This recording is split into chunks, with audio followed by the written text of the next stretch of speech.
السلام عليكم.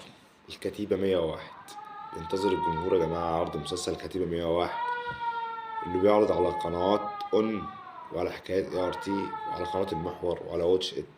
أحداث المسلسل بيشار بيشار إن المسلسل من أبرز الأعمال الدرامية المشاركة في الموسم الرمضاني إن شاء الله بإذن الله. بسبب قصته اللي هي من المتوقع أن تجذب الجمهور جدا. وتدور أحداثه في إطار درامي حول كيفية تلك الكتيبة كيفية نجاح تلك الكتيبة في تصدي التكفيريين الموجودين في سيناء. وبيعرض المسلسل بطولات القوات المسلحة في الحفاظ على الوطن من الأعداء والتضحيات المقدمة من أجل سلامة الأمن والوطن.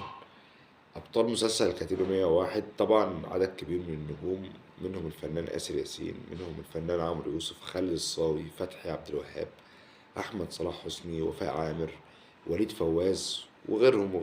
العمل عامة من إخراج الأستاذ محمد سلامة. بنتمنى لكم مشاهدة ممتعة إن شاء الله بإذن الله. يا رب رمضان كريم علينا وعليكم.